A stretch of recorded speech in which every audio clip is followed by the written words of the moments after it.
Let's assume for a moment that you want a compact 4x4 but have absolutely no interest whatsoever in going off-road. It would be used for the school run, pressed into duty for continental holidays, and maybe asked to do some light towing. Above all, it would need to drive like a car. The best pick? Quite possibly Honda's improved third generation CR-V. In the real world, the way that people use their compact SUVs is resolutely road-based. Such people would probably think that green laning was keeping to an economical 65 miles an hour in the slow lane of the motorway. And Honda, more than any other car maker, is a manufacturer living in the real world, designing its products to suit. Products like this one, the revised third generation CR-V, a car aimed at bettering its rivals in the urban rather than the Amazon jungle. An easy way to irritate Honda's PR machine has always been to call this car a 4x4, even though all three of its generations, the 1997 Mark I, the 2002 Mark II and the 2006 Mark III, this car, have all been all-wheel driven. The brand doesn't even like the term SUV, though it can hardly avoid that when listing this car's direct rivals as Land Rover's Freelander and Toyota's RAV4.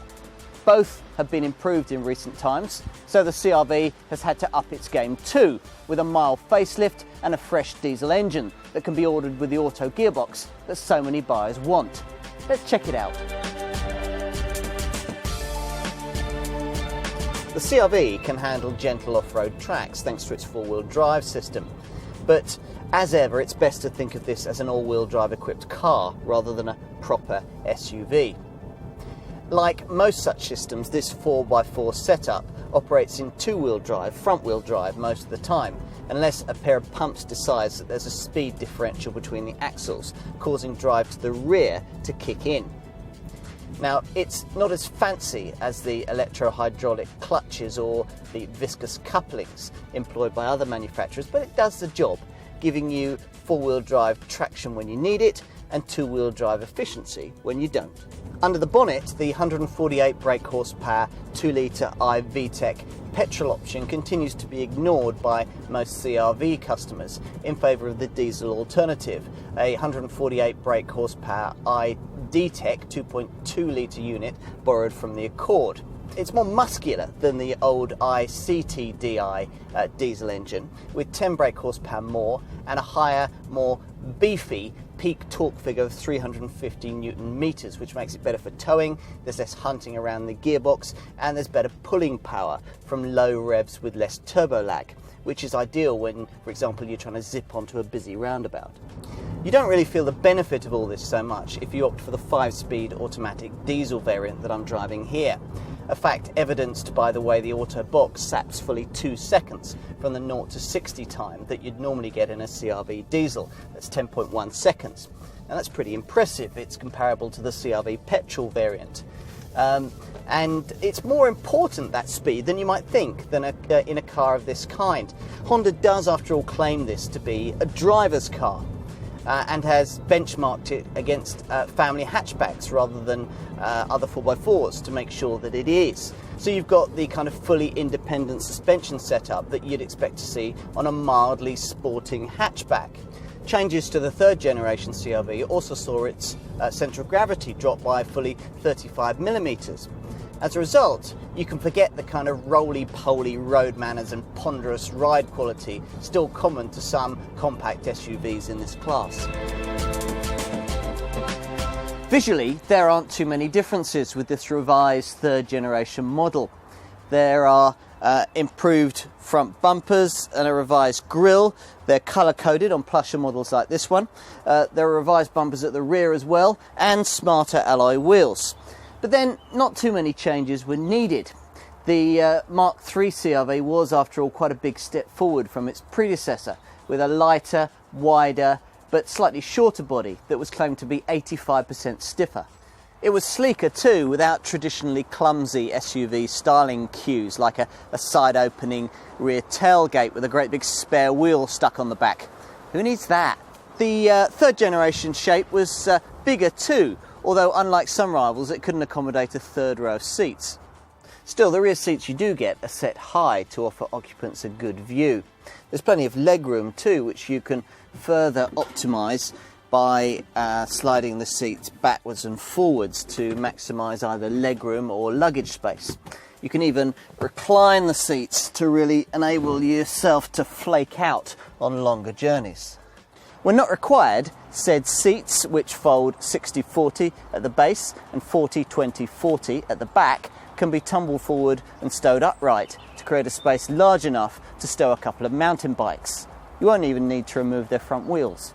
Extra versatility is served up by a neat double-deck luggage storage system provided by this shelf that sits about a foot off the load floor and can take weights of up to 10 kilograms.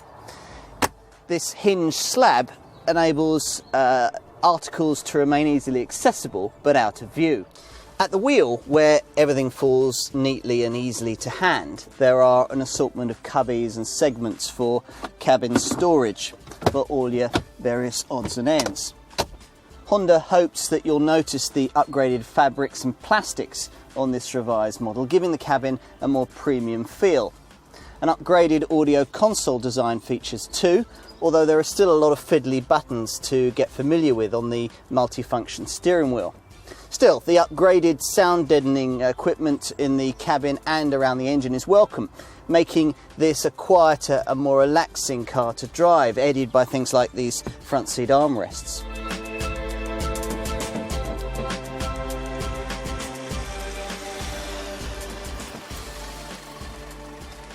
Now, list pricing suggests that you'll be paying between £21,000 and as much as £30,000 for your CR-V, with a £2,000 premium for the diesel over its petrol equivalent.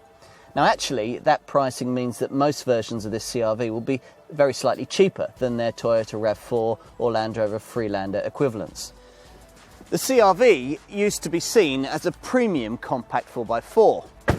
Today, while it's still desirable, it sits in the middle of the sector, pricier than cars like Kia's Sportage or Suzuki's Grand Vitara, but a lot more affordable than the Audi Q5s and Volvo XC60s of this world. Under the bonnet,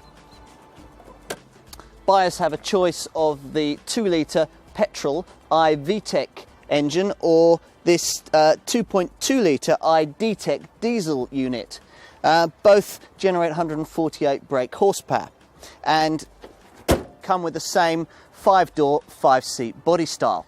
All models come reasonably well equipped with features like air conditioning, alloy wheels, all-round electric windows and steering wheel stereo controls. Safety is well taken care of with the usual ABS braking, a stability control system that also deals with snaking trailers and a bouncy castle selection of airbags. There's some desirable safety options too, including an adaptive cruise control system that uses radar to maintain a safe distance to the car in front. And there's a collision mitigation setup that provides audio and visual warnings if you're closing on the car in front too quickly, and if you don't respond properly, is capable of braking the car itself to avoid an accident. The diesel returns a combined fuel economy figure of 43.5 miles to the gallon. But don't ignore the 2-litre petrol, which manages 34.4 miles to the gallon on the combined cycle, and due to lower purchase prices and cheaper servicing costs, doesn't really work out any more expensive to run over a 3-year period. All CR-Vs fall into insurance group 12. Emissions are 171 grams per kilometre if you go for the diesel, but beware if you go for the diesel automatic, which pushes that figure up to 195 grams per kilometre. That's worse even than the 190 grams per kilometre achieved by the 2-litre petrol. That could be something to do with the gearbox offering 5 ratios rather than the usual 6. The CR-V benefits from some of the highest residual values of any mid-priced compact 4x4. A 2.2-litre iD-TEC model will achieve about 57% of its original value after 3 years. Compare that to the 50% you'd get from an equivalent Nissan X-Trail, the 52% you get from a Toyota RAV4, or the 56% you get from a BMW X3 2-litre D. The only car to really pip The Honda in this regard is Land Rover's Freelander, and the costs for that car work out very similar to the CR-V over a 3-year period. If you want to go off-road, choose the Land Rover. If not, choose the Honda. Some choices really are as simple as that. As long as you have little or no intention of going off-road, it's very hard to find significant fault with the Honda CR-V. The engine range could be a bit broader and prices a tad lower, but I'm scraping around now. It remains an SUV that drives extremely well, has neat but unfussy interior styling, 2 brilliant power plants, and a reliability record that's second to none. Small wonder that the CR-V excels in customer satisfaction surveys. The question remains, though, as to whether going for a road-orientated SUV like this one makes more sense than opting for something like a comparably priced Honda Accord Tourer Estate that drives better, is quicker, more economical, and can hold more gear. That's your call. If you can make the case for the CR-V, then you're unlikely to be disappointed.